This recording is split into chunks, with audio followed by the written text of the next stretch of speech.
Apply பண்ணாமலே job உங்களை தேடி வரணுமா? அதுக்கான ஆப் தான் டிக்விக். TickBig, a one go-to platform for all professionals, freelancers, students, brands and institutions. Rewrite your limits. Sign up now. Sengottaiyan டிடிவிலாம் ஒரு பெரிய பாதிப்பை உண்டு பண்ணுவாங்க. திரும்ப பேசிகிட்டு இருக்கிறாங்க. இந்த நிலமையில தான் இவரை போய் பார்க்க போகிறாரு. அமித்ஷாவை போய் பார்க்க போகிறாரு. போகும்போது இங்கே போனேன்னா சும்மா போனேன்னா சொல்லுவாங்க, இப்போ அமித்ஷா மிரட்டி அனுப்புவார். இன்றைக்கி அப்படி தானே பல பத்திரிகைகளில் அமித்ஷா இவங்களெலாம் சேர்த்துக்குன்னு கண்டிஷன் போட்டார். அவர் ஒத்து வரல. அமித்ஷா மிரட்டியதாகவே தெரிகிறது, எச்சரித்தார் அப்படி இப்படின்னு. இவர் இங்கே போகும்போதே சொல்லிட்டு போயிட்டார், இவங்களை யாரையும் சேர்க்க முடியாது. அண்ணா பிறந்தநாள் விழாவில் பேசினது வந்து அமித்ஷாவுக்கு மெசேஜ் தான். அமித்ஷாவுக்கு மட்டும் இல்லை, இந்த இதெல்லாம் உருட்டாதீங்க ராசா, இதெல்லாம் நான் கிளியராக டிக்ளேர் பண்ணிட்டு போகிறேன்ட்டு தான் போனார். 3 பேருக்குமே இடம் இல்லை. சசிகலா பற்றி ஒன்றும் சொல்ல. அதிமுகவுக்கு ஆதரவா சசிகலா அவர்கள் பிரச்சாரத்தை மேற்கொள்வார், அந்த மாதிரியான டிஸ்கஷன்ஸ்லையுமே வந்து எடப்பாடி சசிகலா ஈடுபட்டு இருக்காங்க. அதனால் சசிகலாவிடம் பேச்சுவார்த்தை போய்கிட்டு இருக்குது. அவர்கள் வெளியிலிருந்து அமித்ஷாவோட சந்திச்ச புகைப்படத்தை வெளியிடுறாரு. உலகத்துக்கே தெரியும், வெளியே மீடியா இருக்குது, எல்லாமே எடப்பாடிக்குமே அது தெரியும். அப்படி இருக்கும்போது அவர் அந்த மாதிரி பண்ணணுன்ற அவசியம் இல்லை. இப்படி சொல்லக்கூடாது. அப்படி இருக்கும்போதே இந்த மாதிரி இவர்கள் கலைப்பு விடுறாங்களே, இவருடைய நோக்கம் என்ன, அப்படி பேசணும். அதுதான் சார் நான் கேட்க வரேன். அப்படி இருக்கும்போது இந்த நெரேட்டிவ் ஏன் செட் பண்ணுறாங்க? இது ஒரு சின்ன விஷயம், எல்லாத்துக்குமே தெரியும். இதில் தான் சுகம் காண்றாங்கன்றான். இந்த மாதிரி விஷயங்களில் இன்றைக்கி சன் டிவி இருக்குது. முத்துராமலிங்க தேவருக்கு உயரிய விருதான பாரத ரத்னா விருது கொடுக்கணும்னு தான் பரிந்துரைத்து வந்தேன் அப்படின்னு சொல்லி பதிவு பண்ணி அது ஏதாவது சொல்லணுன்றா சொல்லுவார். அதுக்காக வாங்கி நாங்க போவார். நேற்று நடந்த என்டிஏ மீட்டிங்கில் என்ன வருதுன்னா, பிஎல் சந்தோஷ் எல்லாமே பங்கேற்ற அந்த என்டிஏ மீட்டிங்கில் என்டிஏ லீடர்ஸ், அதாவது பிஜேபியில் இருக்கக்கூடிய நிர்வாகிகள் என்ன சொல்கிறாங்கன்னா, டிடிவி தினகரன் ஓபிஎஸ்ஸுமே மறுபடியும் கூட்டணிக்குள்ளே கொண்டு வாங்க, என்டிஏக்குள்ளே கொண்டு வந்தால் அது நமக்கு சாதகமாக இருக்கும். நேற்று அதில் கலந்துக்கிட்ட ஒரு தலைவர்கிட்ட நான் பேசினேன். அந்த மாதிரி எதுவுமே பேசக்கூடாது. திமுக அமைச்சர்கள் மீதான அமலாக்கத்துறை வழக்கு எல்லாமே வந்து ஸ்லோவாக இருக்குது, அதை வந்து வேகப்படுத்துங்க. இடி ரைடு நான் கேட்குறேன், மணல் மேட்ரு ஏன் நிற்கிது? நீதிமன்றத்தில் ஒரு தடை இருக்குதுனால மணல் இது நிற்கிது. டாஸ்மார்க் ஏன் நிற்கிது? சார் வணக்கம். சார் வணக்கம் சார். நேற்று இரவு 8 மணிக்கு இபிஎஸ் அவர்கள் அமித்ஷாவை சந்திச்சிருக்காரு. ஸோ இந்த நியூஸ் தான் இன்றைக்கி பெரிய ஒரு சென்சேஷனை க்ரியேட் பண்ணிகிட்ருக்கு. அந்த சந்திப்பில் என்ன நிகழ்வு நடந்துச்சு, எது குறித்து அவங்க விவாதித்தாங்க, இல்லை என்ன மாதிரியான விஷயங்கள் அங்கே டிஸ்கஸ் பண்ணப்பட்டது அப்படின்ற ஒரு கேள்வி மக்கள் மத்தியில் பெரிய அளவுக்கு இருக்குது. உங்களுக்கு தெரிஞ்ச வரைக்கும் நீங்கள் என்ன நினைக்கிறீங்க, அங்கே என்ன நடந்துச்சு, என்ன மாதிரியான டிஸ்கஷனில் அமித்ஷா எடப்பாடி பழனிசாமி அவர்கள் ஈடுபட்டாங்க? அதிமுக வந்து 2021க்கு பிறகு பிரிஞ்சு, அதாவது அண்ணாமலை இவர்கள்லாம் அதிமுகவை கடுமையாக விமர்சனம் பண்ணுறாங்க. அதெல்லாம் நடக்கும் பொழுது கூட்டணிக்குள்ளே ஒரு பிளவு ஏற்படுது, பிரியுது. அதுக்கு முன்னாடி இருந்து அதிமுக ஒன்றும் இல்லை, பாஜக அதிமுக வந்து கபலீகரம் பண்ணுது, அது இதுன்னு பேசுகிறாங்க. அதுக்கப்புறம் இவர் பிரிஞ்சுட்டு தனியாக நிற்கிறேன்றாரு. அப்போது இவர்கள் தரப்பில் என்ன சொல்கிறாங்க, இவர் வந்து கள்ள கூட்டணி வச்சுருக்காரு, நடிக்கிறாரு, அது இதுன்றாங்க. அது இப்படி இருந்தாலும் இது, அப்படி இருந்தாலும் இதுன்னு அண்ணாமலையை தூக்கி பிடிக்கிறாங்க, எல்லாம் பண்ணுறாங்க. அண்ணாமலை கூட அதிமுகவில் பிரிந்த ஓபிஎஸ் டிடிவி இவங்கெல்லாம் ஒரு டீமாக செயல்படுறாங்க. இது இப்படியே போகும்போது 2024 எலெக்ஷனில் படுதோல்வி. பிரிஞ்சிருந்தால் எப்படி ஜெயிக்க முடியும்? தேர்தல் முடிஞ்சவொன்னே பார்த்தா தெரியுது, இந்த கூட்டணி ஒன்றா இருந்திருந்தால் ஒரு 15 சீட்டு வரைக்கும் ஜெயிச்சிருக்கலாம் அப்படின்னு. அதற்கு பிறகு தான் தேசிய தலைமையில் சில இதெல்லாம் வருது. அப்புறம் அதுக்கு முன்னாடி வரைக்கும் இங்கே இருக்கிறவங்க பேச்சை கேட்காம அண்ணாமலை சொல்கிறது தான் கரெக்டுன்னு போய் இந்த தேசிய தலைமை, அதற்கு பிறகு ஐபி ரிப்போர்ட்டு, கட்சிக்காரங்க பல மூத்த தலைவர்கள் சொன்ன ரிப்போர்ட்டு எல்லாத்தையும் எடுத்துக்கிட்டு பார்க்கும்பொழுது நம்ம அண்ணாமலை பேச்சை கேட்டு தப்பாக போயிட்டோம், அண்ணாமலையும் யார் பேச்சை கேட்டு நம்மளை தவறாக திசை திருப்பினான்ற மாதிரி கொண்டு புரிஞ்சுக்கிறாங்க. அப்போ கொஞ்சம் பேர் விஷயத்தை காது கொடுத்து கேட்கும்பொழுது நமக்கு நல்ல பார்ட்னர் அதிமுக தான் அப்படின்னு அவங்களுக்கும் புரியுது. அப்படி ஒருவேளை கை விட்டுட்டோன்னா 2026 இருக்கிற 4 எம்எல்ஏவும் வரமாட்டாங்க. பாஜகவை ஒரு தீண்டத்தகாத கட்சியாக திமுக சித்தரிச்சுக்கிட்டே வருது. அதனுடைய விளைவு தமிழ்நாட்டில் பாஜகவுக்கு பெரிய இழப்பு ஏற்படும். இந்த 11% திமுக அதிமுகவை வீழ்த்த வேண்டும்ன்றதுக்காக திமுகவே அண்ணாமலையை ஊடகங்களை வச்சு பெருசாக பில்டப் பண்ணனால தான் வந்தது அப்படின்றதெல்லாம் அவர்களுக்கு புரிய ஆரம்பிக்குது. அதுக்கு பிறகு தான் நமக்கு ஒரு நல்ல பார்ட்னர்னால் அதிமுக தான். ஸோ அப்போ அண்ணாமலை வந்து அந்தளவுக்கு பெரிய அளவுக்கு ஃபார்ம் ஆகிறதுக்கான முக்கிய காரணம் திமுகவும் அதில் இருக்குது. நீங்கள் 2024 பார்லிமெண்ட் எலெக்ஷன் எடுத்துக்கங்க, பாஜக பெரிய கட்சி, 2வது பெரிய கட்சி, 6 எம்பி ஜெயிப்பாங்க. இதெல்லாம் யார் சொன்னால்? அந்த மாதிரி போட விட்டுருவாங்களா இவங்க? நான் கேட்குறேன். இன்றைக்கி சும்மா ஒரு முகத்தில் அப்படி ஒரு துணியை போட்டு அப்படி சாஞ்சால முகத்தை மூடிக்கொண்டு ஓடுறான்னு போடுற அளவுக்கு இது பண்ணுறாங்க. எல்லா விஷயத்துலையும் வெளியில் வர செங்கோட்டையனை அதி வீரராக பெரிய ஹீரோவாக காமிக்கிறாங்க. ஆனால் அதே டிஎம்கேக்கு எதிராக ஒரு ராஜேஷ்குமார் நாங்கள் கூடுதல் இடத்தை கேட்போம், ஆட்சியில் பங்கு கேட்போம்னு சொன்னால் அது கண்டுக்கவே மாட்டேங்கிறாங்க. ஆணவ கொலைக்கு எதிராக சிபிஎம் அறிக்கை விட்டால் கண்டுக்கவே மாட்டேங்கிறாங்க. அந்த நியூஸ் விவாதத்துக்கே வர மாட்டேங்குது. இவ்வளோ சீட்ஸ் நாங்கள் கேட்போம்னு சொல்லி ரெண்டாவது வாட்டி அவங்க பதிவு பண்ணுறாங்க. அதெல்லாம் வெளியே கூட அது ஒரு டிபேட்டாவோ இல்லாட்டி அது ஒரு இதுவாகவோ பண்ண மாட்டேங்கிறாங்க. அப்படின்னா இப்படிலாம் பண்ணாதவங்க அண்ணாமலையை தூக்கி பிடிக்கிறாங்க. அப்படின்னா இன்றைக்கி திமுகவுடைய பிரதான பத்திரிகை, ஒரு காலத்தில் பொதுவாக இருந்த பத்திரிகைலாம் இப்போ திமுக பத்திரிகைலாம் மாறி போச்சு. பத்திரிகைலாம் போட்டு அண்ணாமலை கடும் அதிருப்தி, பாஜக மீது கோபம் அப்படின்னு போடுறாங்க. இதே அண்ணாமலை பாஜகவில் இருந்துக்கிட்டு இவர்கள் அஜெண்டாக்கு இயங்காமல் அதிமுக கூட்டணிக்கு இயங்கினார்னா அண்ணாமலைக்கு எதிராக வந்த விஷயத்தை எவ்வளோ பெருசாகியிருப்பாங்க. இன்னை வரைக்கும் அண்ணாமலைக்கு எதிராக கொஞ்சம் அடங்கி கிடந்தவங்களாம் இன்றைக்கி இந்த புகார் வைக்கும் போது அது உண்மையை பொய்யோ வைக்கும் பொழுது இவர்கள் விடுவாங்களா? எவ்வளோ பெருசாக ஆக்கியிருக்கணும். ஏன் மெயின் ஸ்ட்ரீம் மீடியாவோ யாருமே அது பெரிய இதாக மாட்டாங்க. டிஎம்கே ஐடிவிங்க கூட அது பெருசாக எடுக்கலையே, பார்த்தீங்களா, கவனிச்சிங்களா? இப்போ நான் சொல்கிறது கரெக்டாக இருக்குதா? அண்ணாமலை வந்து பிஜேபி தலைவராக இருந்தவர், திமுகவை ஓட விட்டவர், பாஜகவை அவ்வளோ இருந்தவர். இப்போ பாஜக அதிமுக கூட்டணி வந்திருக்கு. அந்த கூட்டணியில் இருக்கிற முக்கியமான தலைவர் திமுக பாஜகவுடைய தேசிய பொதுக்குழு உறுப்பினர், தேசிய குழு உறுப்பினரில் ஒரு ஆள். அவர் மீது அவர் கட்சிக்காரர்களே பல குற்றச்சாட்டில் வைக்கும் பொழுது ஏன் இவர்கள் சும்மா இருக்காங்க? தெரியுதா அந்த பாசம். அப்போ இந்த மாதிரி விஷயங்களை தெரிஞ்சுக்கிட்ட பிறகு தான் நமக்கான பார்ட்னர் ஏடிஎம்கே தான், அதை விட்டுறக்கூடாதுன்னு தான் அவரை பேசி அழைச்சி பேசி சேர்றாங்க. சேரும் பொழுது முதல் கண்டிஷன் நம்ம ஏற்கனவே பல இதில் பேசியிருக்கோம். இவர் தாங்க பிரச்சனையே.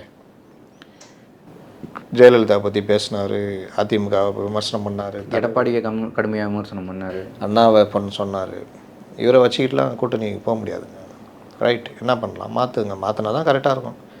இல்லாட்டி சேர்ந்து இது இல்லைங்க. நாளைக்கே மறுபடியும் பேசினார்னா காமெடியாக போயிடுவோம். அப்புறம் மாற்றுறாங்க, மாற்றிட்டு நயினாரை கொண்டு வராங்க. அடுத்து என்ன, எங்கள் கட்சி பிரச்சனை இல்லை, இப்போ அவர் தலையிட்டார், டிடிவி கீழே அதிமுக வரும்னு சொன்னார், ஓபிஎஸை கூப்பிட்டு சுற்றினார். அது எங்கள் கட்சி பிரச்சனை, அதே பாஜகவினர் தொடக்கூடாது. ஆல்ரெடி யாரும் தொடலை, அண்ணாமலை மட்டும்தான் வேலை பண்ணார், பார்த்துக்கணுன்னா நானே இது சொல்லிடுறேன்ட்டு அமித்ஷா டிடிவி ஓபிஎஸ் பிரச்சனை அவங்க சொந்த பிரச்சனை. இன்னைய வரைக்கும் பாஜக தலைவர்கள் நயினார் நாகேந்திரன் உட்பட இந்த விவகாரத்தில் அவர்கள் கட்சி பிரச்சனை அவர்கள் என்ன முடிவு எடுக்காங்கன்னு அண்ணாமலையும் அடக்கி வைக்கப்பட்டதுனால கம்முனுக்கிறார். இதே அண்ணாமலை முன்னாடி என்ன பண்ணியிருப்பார், அண்ணன் ஓபிஎஸ்ஸை இணைக்க வேண்டும், இந்த செங்கோட்டையன் பேசுகிற மாதிரி சுற்றி இருந்திருப்பார். இதுன்னு தடப்பட்டுச்சா? இந்த நிலமையில் மறுபடியும் இவர் அண்ணாமலை அந்த டீமு அவருடைய வார் ரூமு மற்றதெல்லாம் வச்சு இந்த கூட்டணிக்கு எதிராக கருத்துக்கள் ஓப்பனாக பகிரங்கமாக போட்டாங்க. அண்ணாமலை போனதுனால பாஜக தொய்வடைஞ்சிச்சு, அண்ணாமலை மாதிரி இவர் இல்லை, நயினார் சொதப்பலாக பண்ணுறாரு, இவருக்கு வீரம் இல்லை, இந்த கூட்டணி ஜெல்லாவில் பொருந்தாக்கூட, இது எல்லாமே அவர்களுக்கு சாதகமாக இந்த வேலைலாம் பண்ணியிருந்தாங்க. அப்புறம் சின்ன பிரச்சனை வந்தாலும் பெருசாகிறது. அப்புறம் டிடிவியை தூண்டி விடுறது, செங்கோட்டையனை இது பண்ணது, ஓபிஎஸ்ஸை கொண்டு போய் பிஎம்ஐ சந்திக்க வைக்கிறதுக்கு என்னென்னவோ ஏற்பாடு பண்ணி பார்த்தாரு, ஒன்றும் நடக்கலை. இது எல்லாம் நடந்தவொன்னு தான் செங்கோட்டையனை வச்சு பெருசாகிறாங்க. இது எல்லாமே டிஎம்கே அந்த ஆதரவு ஊடகங்களுக்கு தீனி போடுற விஷயமா மாறுது. இந்த நிலமையில தான் செங்கோட்டையன் போய் அமித்ஷா பார்க்குறாரு. அதை கூட பெரிய வீரத்தனமாக பார்த்தாரு பாருங்க அப்படின்னா இந்த ஊடகங்கள் எல்லாம் பண்ணாங்களே தவிர, நீங்கள் எதுக்குங்க செங்கோட்டையனை போய் பார்க்குறீங்கன்னு யாரும் கேள்வி கேட்கல. யாரை ஒற்றுமைப்படுத்துறதுக்கு நீங்கள் பேசுகிறீங்க, அதை கட்சிக்குள்ளே பேச வேண்டியதானே, ஏன் வெளியே வந்து பேசுகிறீங்களான்னு கேட்கல. நல்லது தானே சொன்னார், அவரை போய் தூக்கிட்டாங்கன்னு எல்லாம். எனக்கு தெரிஞ்சு நடுநிலையாக பேசுகிற பல பத்திரிகையாளர்கள் கூட இந்த விஷயத்தில் கட்சி கட்டுப்பாடுன்னு சில விஷயங்கள் இருக்குல்ல, அதெல்லாம் கண்டுக்காமல் நல்ல விஷயம் தானே சொன்னார், அவரை போய் கட்சி பொறுப்பில் தூக்கிட்டாங்க அப்படின்ற மாதிரி பேசுகிறாங்க. அதுக்கப்புறம் செங்கோட்டையன் டிடிவிலாம் ஒரு பெரிய பாதிப்பை உண்டு பண்ணுவாங்க, திரும்ப திரும்ப பேசிகிட்டு இருக்கிறாங்க. இந்த நிலமையில தான் இவரை போய் பார்க்க போகிறாரு, அமித்ஷாவை போய் பார்க்க போகிறாரு. போகும்போது இங்கே போனேன்னா சும்மா போனேன்னா சொல்லுவாங்க, இப்போ அமித்ஷா மிரட்டி அனுப்புவார். இன்றைக்கி அப்படி தானே பல பத்திரிகைகளில் அமித்ஷா இவங்களெலாம் சேர்த்துக்குன்னு கண்டிஷன் போட்டார், அவர் ஒத்து வரல, அமித்ஷா மிரட்டியதாகவே தெரிகிறது, எச்சரித்தார் அப்படி இப்படின்னு. அப்போது இவர் இங்கே போகும்போதே சொல்லிட்டு போயிட்டார், இவங்களை யாரையும் சேர்க்க முடியாதுங்க. அண்ணா பிறந்தநாள் விழாவில் பேசினது வந்து அமித்ஷாவுக்கு மெசேஜ் தான். அமித்ஷாவுக்கு மட்டும் இல்லை, இந்த இதாக விட்டாதீங்க ராசா, இதெல்லாம் நான் கிளியராக டிக்ளேர் பண்ணிட்டு போகிறேன்ட்டு தான் போனார். 3 பேருக்குமே இடம் இல்லை. சசிகலா பற்றி ஒன்றும் சொல்லலை, இந்த 3 பேருக்கும் இடம் இல்லை, ஆட்சியெலாம் மேட்டரே கிடையாது, கட்சி தான் முக்கியம் அப்படின்னும் சொல்லிட்டு போயிட்டார். இது அவர்களுக்கு மெசேஜ். போய் சிபிஆரை பார்க்குறாரு, துணை ஜனாதிபதியை, ப்ளஸ்ஸு இவர் அமித்ஷா பார்க்குறாரு. அப்புறம் கூட இருக்கவங்கள கொஞ்ச நேரம் வச்சுட்டு தனியாகவும் சந்தித்து பேசுகிறாரு. என்ன பேசியிருப்பாங்க நம்ம சொல்ல முடியாது. அது ஒன்று எடப்பாடி சொல்லணும், இல்லை அமித்ஷா சொல்லணும். இல்லை, எடப்பாடி இன்னைக்கு இப்போது ட்விட்டரில் போட்டிருக்க, இப்போது எக்ஸ் வலைதளத்தில் என்ன போட்டிருக்காருன்னா, முத்துராமலிங்க தேவருக்கு உயரிய விருதான பாரத ரத்னா விருது கொடுக்கணுன்னு தான் பரிந்துரைத்துட்டு வந்தேன் அப்படின்னு சொல்லி பதிவு பண்ணிடுவாங்க. அது ஏதாவது சொல்லணுன்றா சொல்லுவார், அதுக்காக வாங்கியிருந்தாங்க போவார். மேட்ரு என்னென்னா அது ஒரு பார்ட்னு வச்சிங்களேன். முக்கியமான விஷயம் கட்சி இப்போ அண்ணாமலை பண்ணுறது. இப்போ அவங்க ரிப்போர்ட் கொடுத்துருக்காங்க. இப்போ அவங்க என்ன சொல்கிறாங்கன்னா, பாஜகவில் நாங்கள் கொடுத்துட்டோம், நாங்கள் கொடுத்தா ஏதோ அண்ணாமலை மேலே உள்ள காழ்ப்புணர்ச்சியில் கொடுத்தோன்ற மாதிரி தலைமை பார்க்கும். அதனால் நீங்களே கொடுங்க. எவ்வளோ ஃபேக் ஐடி வச்சுக்கிட்டு அவர் கூட இருக்கிறவங்க ஆளுங்கள்லாம் இந்தந்த ஆட்கள் இவங்கெல்லாம் என்னென்ன வேலை பண்ணுறாங்க அது எல்லாத்தையும் கொடுங்க, நீங்களே கொடுங்க. இந்த அமர் பிரசாத் ரெட்டி முதற்கொண்டு கொடுங்க. நீங்கள் கொடுத்தா தான் கொஞ்சமாவது அவங்க உணர்வாங்க அப்படின்றதும் ஒரு பார்ட்டு. அதற்கு பிறகு வேறு சில விஷயங்கள், ராஜாங்க விஷயங்கள் ப்ளஸ் கூட்டணி பற்றியும் பேசியிருக்கலாம், என்ன தொகுதிகள்னு. எல்லாத்துக்கும் மேலே இன்றைக்கி ஒரு சேனலில் போடுறாங்க, நீங்கள் டிடிவி, ஓபிஎஸ்ஸு, செங்கோட்டையன் இவர்களை வந்தாங்கன்னா சந்திக்காதீங்க, அது இங்கே இருக்கிற கூட்டணிக்குள்ளே குழப்பம் வருது அப்படின்னு சொல்லியிருக்கலாம், வேண்டுகோளாக வைத்திருக்கலாம். சொல்ல முடியாது சார், அவங்களாம் நீங்கள் பார்க்குறதுனால அங்கே கூட்டணியில் பிரச்சனை வருதுன்னு. பாஜகவினர் சொல்ல முடியாது, அவங்களோட தலைவரை போய் சொல்ல முடியுமா? நான் அதிமுக சொல்லலாம், எங்கள் தலைவருங்களை நாங்கள் ரெப்ரசன்டேட்டிவ் இல்லாத ஆட்களை நீங்கள் சந்திக்கிறதுனால எங்களுக்கு பிரச்சனை ஆகுது, பத்திரிகைகள் கட்டப்படி எழுதுகிறாங்க அப்படின்னு. அந்த மாதிரி நடந்திருக்கலாம். இவ்வளோ தான் பேச்சுவார்த்தை சார். ஆனால் இப்போ நீங்கள் லாஸ்ட்டில் ஒரு பாயிண்ட் சொல்கிறீங்களா சார், அதாவது திரும்பி செங்கோட்டையனும் ஓபிஎஸ்ஸோ இல்லை டிடிஓ வந்து அப்பாயின்மெண்ட் கொடுக்க வேணாம் அப்படின்னு சொல்கிறீங்க. ஆனால் இன்னொரு பக்கம் நேற்று நடந்த என்டிஏ மீட்டிங்கில் என்ன வருதுன்னா, பிஎல் சந்தோஷ் எல்லாமே பங்கேற்ற அந்த என்டிஏ மீட்டிங்கில் என்டிஏ லீடர்ஸ், அதாவது பிஜேபியில் இருக்கக்கூடிய நிர்வாகிகள் என்ன சொல்கிறாங்கன்னா, டிடிவி தினகரன் ஓபிஎஸ்ஸுமே மறுபடியும் கூட்டணிக்குள்ளே கொண்டு வாங்க, என்டிஏக்குள்ளே கொண்டு வந்தால் அது நமக்கு சாதகமாக இருக்கும். நேற்று அதில் கலந்துக்கிட்ட ஒரு தலைவர்கிட்ட நான் பேசினேன், அந்த மாதிரி எதுவுமே பேசப்படலை. அந்த மாதிரி எதுவுமே பேசப்படலை. அவங்க பேசுனது பூத் கமிட்டி இது என்ன பண்ணலாம், மற்ற கட்சிகளை கூட்டணி கொண்டு வந்து என்ன பண்ணலாம், வேறு என்ன செயல்பாடுகள், எவ்வளோ தொகுதிகள் கேட்கலாம், நான் எதிர்பார்த்த விஷயங்கள் தான் சொல்லியிருக்காங்க. தொகுதிகள் விஷயத்தில் எவ்வளோ தொகுதிகள் கேட்கலாம், மற்ற செயல்பாடு. அண்ணாமலை ஒரு படி மேலே போய் அண்ணன் எடப்பாடியார் உடைய பொதுக்கூட்டத்தில் அளவுக்கு அதிகமாக நல்ல விதமாக கூட்டம் வருது, கூட்டணியை கரெக்டாக கொண்டு போகணுன்றது தான். சார், இது ஆக்சுவலாக நானே உங்கள்கிட்ட கேட்கணும்னு நினச்சேன் சார். நீங்கள் அண்ணாமலையோட விஷயத்தை எடுத்துங்களேன். முதல்ல அவர் என்ன சொன்னார்னா, அவர் மேடையில் எடப்பாடி பழனிசாமி அவர்களே முதல்வர் ஆக்க வேண்டும் என்பது ஒவ்வொரு பிஜேபி தொண்டனோட கடமை அப்படின்னாரு. அதுக்கப்புறம் கொஞ்ச நாள் கழிச்சு மறுபடியும் என்ன சொன்னார்னா, திமுகவுக்கு எதிரான ஆன்டி இன்கம்பன்சின்றது கிடையல, திமுகவுக்கு எதிரான எதிர்ப்புகள்ன்றது ரொம்ப குறைவாக இருக்குது, பெரிய அளவுக்கு எதிர்ப்புகள் இல்லை அப்படின்னு சொல்லி பதிவு பண்ணார். இப்போ மறுபடியும் நேற்று வந்து எடப்பாடி அவர்களின் பிரச்சாரத்துக்கு கூட்டம் பெரிய அளவுக்கு வருது அப்படின்னு சொல்லி நம்ம ஆட்கள்கிட்ட என்ன பிரச்சனைனா, போகிற போக்கில் சொல்கிறதெல்லாம் நம்புறது, என்ன சொன்னாங்கன்றதை பார்க்குறது கிடையாது. மெயின் ஸ்ட்ரீம் மீடியாக்கள் எழுதுறதெல்லாம் உண்மைன்னு நம்புறது, அதில் உண்மை என்னன்னு தேடுறது கிடையாது. அண்ணாமலை அப்படி பேசினாரா நீங்கள் பார்த்தீங்களா? திமுகவுக்கு எதிராக ஆன்டி இன்கம்பன்சி இல்லை அப்படின்னு அண்ணாமலை பேசினாரா நீங்கள் பார்த்தீங்களா? இந்தியா டுடே பேச்சியாவது பார்த்தீங்களா? அதில் அது மாதிரி சொன்னாரா? இன்னைக்கு குறைவாக இருக்குன்ற மாதிரி பதிவு பண்ணார் சார். கரெக்டாக சொல்லணும். திமுகவுக்கு எதிரான அலை இல்லை, ஆன்டி இன்கம்பன்சி இல்லைன்னு அவங்க சொல்கிறாங்க, ஆனால் அப்படி இல்லை அப்படின்னு தான் பேசுகிறார். திமுக எதிரான அலை இல்லை அப்படின்னு அவங்க சொல்கிறாங்க அப்படின்றத பெரும்பாலும் கருத்தாக இருக்குது அப்படின்னு சொல்கிறத அவர் கருத்தாக நீங்கள் எப்படி எடுத்துக்குவீங்க? அவங்க சொல்கிறாங்க அப்படின்றார். எடப்பாடி ஒரு அடிமைப்பாடி, எடப்பாடி வந்து பயப்படுறாரு, அவர் வந்து அமித்ஷா வந்து எடப்பாடியை மிரட்டிட்டார், பாஜக அதிமுக கபலீகரம் செய்கிறது, இப்படியெல்லாம் எதிர்க்கட்சியினர் சொல்கிறாங்க, அந்த ஊடகங்கள் மூலியமாக பிரச்சாரத்தை கட்டவிழ்த்து விடுறாங்க அப்படின்னு நான் சொல்கிறேன்னா, அதை எல்லாத்தையும் தூக்கிட்டு இந்த வார்த்தையை மட்டும் போட்டு கட் பண்ணி போட்டு விட்டா பார்க்குறதுக்கு எப்படி இருக்கும்? இல்லை சார், அப்போ அண்ணாமலை அங்கே சொல்லியிருக்கலாம்ல சார், அதாவது ஆன்டி இன்கம்பன்சி இல்லைன்னு சொல்லி பதிவு பண்ணுறாங்க, ஆனால் கடுமையான எதிர்ப்பு இருக்குது அப்படின்றத அவர் பதிவு பண்ணார். ஆனால் இவர்கள் இதை மட்டும் எடுத்துக்கிட்டாங்க. செங்கோட்டையன் சொல்வது சரி, பிரிந்தவர்கள் ஒன்று கூட வேண்டும் என்று செங்கோட்டையன் சொல்வது சரியான கருத்து, ஆனால் அது பற்றி முடிவெடுக்க வேண்டியது அதிமுக பொதுச் செயலாளர் அப்படின்னு நயினா நாகேந்திரன் பேட்டி கொடுக்குறாரு.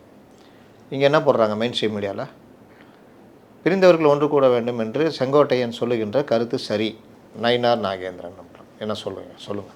இல்லை சார், ஆனால் நயினா நாகேந்திரன் என்ன சொல்கிறாருன்னா, நீங்கள் எப்படி சார் பார்க்குறீங்க அப்படின்னு கேட்டப்போ நயினா நாகேந்திரன் ஒரு ப்ரெஸ் மீட்லாம் சொன்னால், எல்லாரும் ஒன்றிணைந்து எலெக்ஷனை ஃபேஸ் பண்ணணும் தான் நான் நினைக்கிறேன், அதுக்கான முயற்சிகளில் ஈடுபடுவோம், நாங்கள் பேசுவோம், எங்கள் கூட்டணி கட்சிக்கிட்ட பேசுவோன்னுமே அவர் பதிவு பண்ணுறாரு சார் நயினா நாகேந்திரன். முடிவெடுக்க வேண்டியது அந்த கட்சியுடைய பொதுச் செயலாளர்னு சொல்கிறார். அதை வசதியாக கட் பண்ணிட்டு போட்டால் அது எப்படி தோணும்? செங்கோட்டையனுக்கு நயினா நாகேந்திரன் ஆதரவு கொடுத்த மாதிரி தோணும். இந்த வெட்டி ஓட்டுறது, முகத்தில் கர்ச்சி போட்டு சோர்வாக ஒரு ஈரக்கர்ச்சிப்பாக கூட இருக்கும், சோர்வாக அப்படி சாஞ்சா முகமூடி போட்டு கர்ச்சிப்பை முகத்தில் மூடிட்டு காலைல ஒருத்தர் எனக்கு ஃபோன் பண்ணி கேட்குறாரு, தலைவரே எடப்பாடி என்ன இது போனார், இல்லை என்ன முடிவு எடுத்தாங்கன்னு அவர் வெளியில் வந்து சொன்னால் தான் தெரியும் அப்படின்னு. இல்லை முகத்தில் கர்ச்சிப்பை மூடிட்டு ஓடினாராம, எப்படி, யார் சொன்னா? இல்லை ஊடகத்தில் போட்டாங்க. எங்கள் ஊரில் அவன் போகிறதுல டிஎம்கே மினிஸ்டர்ஸே சொல்கிறாங்க சார். இப்போ மினிஸ்டர் ரகுபதி கூட அதே பதிவு பண்ணுறாரு. ஒரு சிலர் வந்து முகமூடியோடு திரிகின்றனர் அப்படின்னு சொல்லி பதிவு பண்ணுறாரு. ஆனால் எல்லாத்துக்குமே தெரியும் அவர் வந்து அமித்ஷா மீட் பண்ண போகிறான்னு அவருக்கு தெரியும். ட்விட்டரில் அவரே வந்து அவரோட அமித்ஷாவோட சந்தித்த புகைப்படத்தை வெளியிடுறாரு. உலகத்துக்கே தெரியும், வெளியே மீடியா இருக்குது, எல்லாமே எடப்பாடிக்குமே அது தெரியும். அப்படி இருக்கும்போது அவர் அந்த மாதிரி பண்ணணுன்ற அவசியம் இல்லை. இல்லை இப்படி சொல்லக்கூடாது. அப்படி இருக்கும்போதே இந்த மாதிரி இவர்கள் கிளப்பி விட்றாங்களே, இவருடைய நோக்கம் என்ன? அப்படி பேசணும். அதுதான் சார் நான் கேட்க வரேன். அப்படி இருக்கும்போது இந்த நெரேட்டிவ் ஏன் செட் பண்ணுறாங்க? இது ஒரு சின்ன விஷயம், எல்லாத்துக்குமே தெரியும். இதில் தான் சுகம் காண்றாங்கன்றான். இந்த மாதிரி விஷயங்களில் இன்றைக்கி சன் டிவி இருக்குது. ஒரு காலத்தில் ராஜா இருந்தப்போ அது ஒரு என்னதான் தயாநிதி மாறன் கலாநிதி மாறன் சேனலாக இருந்தாலும், அவர்கள் திமுகவில் இருந்தாலும் அந்த சேனல் பொதுவாக இருந்தது, எல்லோரும் விரும்பி பார்க்கக்கூடிய சேனலாக இருந்தது. கருணாநிதின்னு தான் போடுவாங்க, கலைஞர்னு போடவே மாட்டாங்க. அந்த அளவுக்கு பத்திரிகையுடைய எத்திக்ஸை மெயின்டைன் பண்ணாங்க, எல்லா செய்திகளும் போட்டுட்டு இருந்தாங்க. இன்றைக்கி பொய் செய்திகளை பரப்புகிற, இந்த மாதிரி விஷயங்களை பரப்புகிற காடுன்னு இருக்குல்ல, எனக்கு என்னென்னு போடுறது முதல் இது அந்த சேனலாக இருக்குது. இன்னொரு தேசிய சேனலு வடக்கில் பார்த்திங்கன்னா அது பாஜகவுடைய சேனல். இங்கே அந்த சேனலுடைய ஹெட்டு வரும்பொழுதே அவருக்கு எச்சரிக்கப்பட்டது, இந்த வேலைலாம் பண்ணக்கூடாது. ஏன்னா அவர் இருந்துட்டு வந்த இடத்துலையும் அந்த வேலை பண்ணாருந்தான் அமுச்சு விட்டாங்க. இங்கே வந்தால் பிறகு இந்த வேலைலாம் பண்ணக்கூடாது, இது நேஷ்னல் சேனலு அப்படின்னு சொல்லி எச்சரித்து தான் போட்டாங்க. ஆனால் அவர் இன்றைக்கி எல்லாரையும் சரி கட்டி அந்த சேனலும் கிட்டத்தட்ட திமுகவுடைய சேனலாக தான் போய்கிட்டு இருக்குது. நான் சொன்ன அந்த இது போட்டது அவங்க தான். எது நயினா நாகேந்திரன் அப்படின்னு போட்டாங்கனால அந்த போட்டது அவங்க தான். நான் என் ட்விட்டரில் கூட போட்டிருப்பேன், அடுத்து அவர் சொன்ன வரியை சேர்த்து போடுங்களான்னு. இன்றைக்கி அப்படி தான் இருக்குது. முன்னெல்லாம் எந்த டிவியை நம்ம பார்க்க மாட்டோம்னா, கலைஞர் டிவின்னா இது ஆதரவு டிவியாக பார்க்க மாட்டோம். அதிமுக ஆட்சியில் ஜெயா டிவி, இந்த இது நியூஸ் சேனல், இது ஆதரவு டிவியாக இதை போய் என்ன பார்க்குறது, இப்படி தான் ஒதுக்குவோம். மற்ற சேனலில் பார்ப்போம். திமுக ஆட்சியில் கலைஞர் டிவியை பார்க்க மாட்டோன்ற போகிறவங்க இன்றைக்கி சன் டிவியும் பார்க்க மாட்டோன்ற லெவல் போயிட்டாங்க. அந்த லெவல் கொண்டு போய் விட்டுட்டாங்க. எதனால் இவர்கள் தப்பித்து கொண்டிருக்கிறார்கள்னால், அந்த எஸ்சிவி கனெக்ஷன் இருக்குல்ல, 30-35 லட்சம் கனெக்ஷன் இருக்குது, அதனால் தப்பிச்சிட்டு இருக்கிறாங்க. இன்றைக்கி சேனல்களுடைய எல்லா சேனலுடைய டிஆர்பியும் இன்றைக்கி ஒன்றும் இல்லாமல் போய்கிட்டு இருக்குது. இந்த டிபேட்டு, செய்தி சேனல் சொல்கிறேன், டிபேட்டு இந்த மாதிரி விஷயங்கள்லாம் போட்டு இவர்கள் ஒன்றும் இல்லாமல் போய்கிட்டு இருக்கிறாங்க. டிபேட்டில் எவனா பார்க்குறானா? ஆனால் இவர்கள் யூடியூபர்ஸ் அப்படி இப்படின்னு கேவலமாக பேசிக்கிட்டு இவர்களுடைய யூடியூப்பில் அந்த டிபேட்டுடைய முக்கியமான பகுதியை கட் பண்ணி காசு பார்த்துக்கிட்டு இருக்கிறாங்க. அது இல்லைன்னா இவங்க கண்டோம், யாரும் பார்க்க மாட்டாங்க. சும்மா சண்டை முன்னிங்க என்ன சொல்கிறீங்க, இவ 2 பேரும் அடிச்சிக்காதீங்க, அடிச்சிக்கலையா மறுபடியும் அடிச்சிக்கங்கன்ற மாதிரி ஏதாவது கிளவி விட்றது. இதெல்லாம் டிபேட்டாக கூட பண்ணுவாங்க. இன்றைக்கி முகத்தை மூட்டி ஏன் போனாருன்னு. அப்போ வர்றவன் யாராவது உக்காடுறவன் மானங்கட்ட கேள்வி கேட்கணும். ஏண்டா ஒருத்தன் இங்கேருந்து போகும்போதே நான் அங்கே தான் போகிறேன்னு சொல்லிட்டு போகிறான், அங்கே போய் டெல்லியில் இறங்கி பேட்டி கொடுக்கும் போதும் நான் இவரை பார்க்க தான் போகிறேன்னு சொல்லிட்டு போகிறாரு. இங்கேருந்து போகும்போதே இவனெல்லாம் கட்சியில் சேர்க்க மாட்டேன்ட்டு போகிறாரு. ஊருக்கே தெரியும். சந்தித்த பிறகு சந்தித்து புகைப்படங்கள் வெளியில் வருது. அப்புறம் எதுக்குடா ஒருத்தர் முகத்தை மூடிட்டு வெளியில் வரணும், என்ன அவசியம்? இப்படி ஒரு செய்தின்னு நீங்கள் போட்டு கிளப்புறீங்களே, உங்கள் நோக்கம் என்ன? இப்படி கேட்கணும்ல. இல்லை மற்ற செய்தி சேனல்கள்லாம் என்னையா அவங்க போடுறான், அதுக்காக நம்ம போடணுமா? அவனுக்கு நோக்கம் வேறு, இல்லை ஏதோ ஒரு பிரச்சனை இருக்குது அவனுக்கு, நம்ம ஏன் போடணும் அப்படின்னும். இல்லை இதை பற்றி பேசுகிறவங்க முகத்தை மூட்டு போகணும், யார் சொன்னீங்க முகத்தை மூட்டு போகணும்? யார் சொன்னீங்க? ரகுபதி அவருக்கு அவர் திமுக மினிஸ்டர். ஆமாம், அவர் வாழ்நாள் பூரா அப்படி தான் பேசுவார். அவருடைய அரிய கண்டுபிடிப்பு சொல்லிட்டா, இவர் எப்படி சட்ட அமைச்சராக இருக்காருன்னு தெரில. அரிய கண்டுபிடிப்பு ஜாபர் சாதிக்கு மேட்டரில் அது போதை மருந்து கடத்தல்லாம் மத்திய அரசு தான் பிடிக்கணும், நாங்கள் எப்படி பிடிக்கணும்னு பேட்டி கொடுத்தவர் அவர். அவ்வளோ ஒரு அறிவு சிறந்தவர் அவர். ஜெயலலிதா அந்த மாவட்டத்தில் ஒரு அமைச்சரை ஓரம் கட்டணும், இது தேவையில்லைன்னு தேடினப்போ கிடைச்சவர் இவர். அப்படி ஒரு விபத்து மாதிரி வந்தவர் இவர். இவர்கள் நாலேஜெலாம் பேசாத வரைக்கும் நீங்கள் ஜெயலலிதா ரொம்ப பேரை பேசாமல் வச்சுருந்தாங்கல்ல, அப்புறமா அவங்க பேசினப்புறம் எவ்வளோ பேர் காமெடி ஆச்சு. அந்த மாதிரி இவரெலாம் இருக்கும்போது திமுக போயிட்டார். அதிமுகலேருந்து வந்தோன்னு ஒரு குவாலிஃபிகேஷன் இருக்குல்ல, நீங்கள் திமுகவுக்கு 10 பேருக்கு மேலே அமைச்சர்கள்லாம் பார்த்தீங்கன்னா அதிமுகலேருந்து அந்த குவாலிஃபிகேஷனில் தான் இருப்பாங்க. அதுக்கு என்ன காரணம்னா அதிமுகலேருந்து வந்தாங்க அப்படின்ட்டு. திமுக ஒரிஜினலாக உழைக்கிறவன் கொடி கட்டிக்கின்னு கை தட்டிக்கின்னு ஏதாவது சின்ன பதவியில் இருந்துக்கிட்டு இவங்கள்ட்ட பண்ணிக்கிற மாதிரி. திமுகலேருந்து வந்தால் இது அதிமுகலேருந்து வந்தால் மினிஸ்டர் எம்பி. அதுதான் அங்கே திமுகவுடைய வரலாறு. ஆனால் கேட்டால் சொல்லுவாங்க நாங்கள் அப்படி இயக்கம் இப்படி இயக்கணும். அவங்கள எதிர்த்து இயக்கம் கட்டின அதிமுகவுக்கு எதிராக தான் செயல்பட்டுக்கிட்டு எல்லாம் பண்ணிக்கிட்டு அதிமுகலேருந்து யார் வந்தாலும் அவன் நல்ல பதவி கடைசியாக போன தங்க தமிழ்ச்செல்வன் வரைக்கும் அந்த இதுதான் அவர்களுடைய நிலைப்பாடு. அப்போ அந்த ரகுபதி மாதிரி ஆட்கள்லாம் என்ன தரம் இருக்கும் இதுதான் பேசுவாங்க. இன்னும் மேடையெல்லாம் பேச ஆரம்பிச்சிடுவாங்க இதை எடுத்துக்கிட்டு. அப்புறம் இது பேச பேச என்ன ஆகும், கோயப்பல்ஸ் பிரச்சாரம் தான். என்ன ஆகும், ஜனங்களும் நம்புவாங்க. இதான் காலையில் ஒருத்தர் கேட்டார்ல என்கிட்ட, முகமுடி போட்டு மூஞ்சியை மூடிட்டு ஓடினார் நம்ம அப்படின்னு. இப்போ படிக்கட்டில் இறங்கும் போது கால் தடுக்குது வச்சுங்க, தடுமாறிட்டார், டக்குன்னு பக்கத்தில் வரவங்க பிடிச்சிட்டாங்க அப்படின்னோடனே அதே சேனல் போடும், மது போதையில் தள்ளாடினார் எடப்பாடி. உடனே அது ஒருத்தர் எனக்கு ஃபோன் பண்ணுவார்னா, சார் டெல்லிக்கு போயிட்டு ஃபுல் தண்ணி போல் தள்ளாட்டி வந்தார்.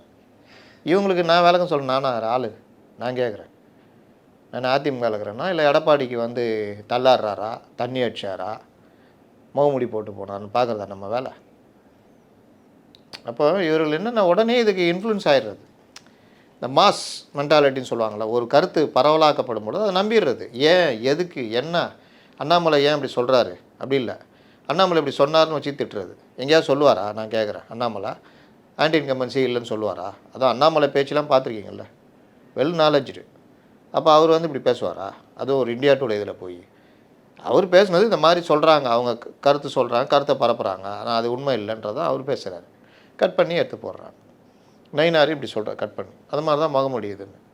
அதனால் இவர்கள் பொய் கருத்தை பரப்புறதுல இந்த முன்னெல்லாம் ஏதோ ஆதரவு ஊடகங்கள், அவங்களுடைய ஊடகங்கள் தான் அந்த வேலை பண்ணுவாங்க. இல்லாட்டி அவன் நாலனா பத்திரிகைக்காரன் இருப்பான், அவன் பண்ணுவான். இப்போ அதெல்லாம் கிடையாது. நல்ல சம்பளம் இருக்கிறவனும் அந்த வேலையை பண்ணுகிறான். அதுதான் இந்த முகமுடி மேட்டர்லாம். சார், இதில் இன்னொரு தியரி கூட ஒன்று இருக்குது சார். அதாவது எடப்பாடி அவர்கள் அமித்ஷாவை சந்தித்து இது குறித்து பேசினான்னு சொல்லி ஒரு நியூஸ் வருது. அது என்னன்னு பார்த்தீங்கன்னா, திமுக அமைச்சர்கள் மீதான அமலாக்கத்துறை வழக்கு எல்லாமே ஸ்லோவாக இருக்குது, அதை வேகப்படுத்துங்க அப்படின்னு சொல்லியும் எடப்பாடி பழனிசாமி அவர்கள் அங்கே அமித்ஷாவை சந்தித்து முறையிட்டார் அப்படின்னு சொல்லி ஒரு நியூஸ் வருது சார். அதை எப்படி சார் பார்க்குறீங்க? அதெல்லாம் நமக்கு எப்படி தெரியும்? அவர் கூட போய் உட்காந்தா பார்த்தோம் என்ன பேசினார்னு. உட்காந்துவான், இங்கே எழுதும் போது என்னென்ன இருக்குது இது. அப்போ இது நான் இடி ரைடு நான் கேட்குறேன், மணல் மேட்ரு ஏன் நிற்கிது? உயர்நீதிமன்றத்தில் ஒரு தடை இருக்குதுனால மணல் இது நிற்கிது. டாஸ்மார்க் ஏன் நிற்கிது? உச்சநீதிமன்றத்தில் இடைக்கால தடை வாங்கி வச்சுருக்காங்க. தடை நீங்கிச்சுன்னா மறுபடியும் ஆரம்பிக்க போகிறாங்க. இல்லை மற்ற அமைச்சர்கள் மேலே வருதுன்னா என்றைக்கா வரும். இப்போ தெரியுதா இது இவர்கள் காரணம் இல்லை அப்படின்னு. அமலாக்கத்துறை உள்துறை அமைச்சத்துக்கு கீழே வருதா? நிகழ்வு குறித்து எடப்பாடி அவர்கள் சொல்கிறது தான் நம்ம கடைசியாக இதுவாக எடுத்துக்க முடியும். வேறு யாருங்க? 2 பேர் பார்த்ததில்ல, எடப்பாடி சொல்லணும் இல்லாட்டி அமித்ஷா சொல்லணும். அமித்ஷா ட்வீட் பண்ணார்னா அதாவது தெரிஞ்சிக்கலாம், இல்லை அமித்ஷா எங்கேயா பேட்டி கொடுத்தாருனா தெரிஞ்சிக்கலாம், எடப்பாடி பேட்டி கொடுத்தாருனா தெரிஞ்சிக்கலாம். நேற்று நைட்டு வந்திருக்காரு, நீங்கள் ஏர்போர்ட் டிக்கெட்டில் காலையில் சென்னைக்குனே வந்தாருன்னா பேட்டிக்கிட்டு எடுத்தாங்கன்னா சொல்லலாம். ஆனால் அவர் நான் பாரத ரத்னா விருது தேவர் திருமகனாக இருக்குது கொடுக்கணும்னு வலியுறுத்தினா அந்த ஏர்போர்ட்டில் பேர் வைக்கணும்னு சொன்னார்னா என்ன பண்ணுவீங்க? ஆனால் அவருடைய நிலைப்பாடு தெளிவாக சொல்லிட்டாரா? டிடிவிக்கோ ஓபிஎஸ்ஸுக்கோ செங்கோட்டையனுக்கோ இந்த கட்சியில் இடம் இல்லைன்னு சொல்லிட்டாரா இல்லையா? அவ்வளோதான். சார், அதிமுகவில் ஓபிஎஸ் டிடிவிக்கு இடமே இல்லை அப்படின்றத எடப்பாடி பழனிசாமி அவர்கள் திரும்ப திரும்ப ரொம்ப அழுத்தமாக பதிவு பண்ணிட்டு இருக்காரு. இந்த டெல்லி பயணத்துக்கு முன்னாடி நடந்த ஒரு நிகழ்வில் கூட எடப்பாடி பழனிசாமி அவர்கள் கிளியராக அதை பதிவு பண்ணார். ஆனால் இன்னொரு பக்கம் செய்திகள் என்ன வருதுன்னா, சசிகலா அவர்களுக்கு ஒரு வாய்ப்பு இருக்குது, மீண்டும் எடப்பாடி சசிகலாவும் இணைவதற்கான வாய்ப்பு இருக்குது. அதுவும் குறிப்பாக 2026 தேர்தலுக்கு அதிமுகவுக்கு ஆதரவாக சசிகலா அவர்கள் பிரச்சாரத்தை மேற்கொள்வார். அந்த மாதிரியான ஒரு சில சந்திப்புகளும் பேச்சுக்களும் டிஸ்கஷன்ஸ்லையுமே எடப்பாடி சசிகலா ஈடுபட்டிருக்காங்க அப்படின்ற ஒரு செய்திகளுமே வருதே சார். இது எந்த அளவுக்கு உண்மை? நீங்கள் டிடிவி தினகரன் வந்து என்டிஏல இருந்தார், சேர்ந்த உடனே அவர் சேர்ந்துட்டாருன்னா நல்லாயிருக்கும் அப்படின்னு எல்லாம் எதிர்பார்த்தப்போ அதிமுக தலைமையும் இது பண்ணுது, பாஜக தலைமையும் நீங்கள் அமைதியாக இருங்க, நம்ம நெருக்கத்தில் பேசி பண்ணிடலாம் அப்படின்றப்போ எல்லாருமே அப்படி தான் எதிர்பார்த்தோம். நம்மளாம் கூட டிடிவி இருப்பார் அப்படின்னா, ஓபிஎஸ் கூட கொஞ்சம் பொறுமையாக இருந்தாருன்னா அவருக்கும் சேர்த்து கிடைக்கும், ஒரு ஒன்றுபட்ட அதிமுகவிற்கும் சசிகலா கடைசியில் பிரச்சாரம்லாம் பண்ணுறதுக்கு வாய்ப்பு இருக்குதுன்னு எதிர்பார்த்தோம். ஆனால் திடீர்னு அண்ணாமலை அசைன்மெண்ட் அண்ணாமலைக்கு ஒரு அசைன்மெண்ட் இருக்குல்ல, அப்போ அண்ணாமலையை ஒருத்தர் இயக்குவாங்க, அண்ணாமலை இவர்களை இயக்குவார்ன்ற அடிப்படையில் வெளியில் வந்துட்டு ரொம்ப கருணை கொடூரமாக போயிட்டார் டிடிவி. எடப்பாடி இருந்தால் நாங்கள் இருக்கவே மாட்டோம் என்டிஏலன்னு. ஆனால் 21 இவர் தான் சொன்னார், நீங்கள் எங்கள் ஆளுங்கள்லாம் நிற்க வைங்க, ரெட்டையிலே நிற்கிட்டோம், நான் கூட நிற்கல, அதிமுக ஆட்சி வரணும் அவ்வளோதான்ற மாதிரிலாம் பேசியிருந்தார். அப்போ எடப்பாடி தானே முதலமைச்சர் வேட்பாளர். இந்த மாதிரி முன்னுக்கு பின் முறைனா பல விஷயங்கள்.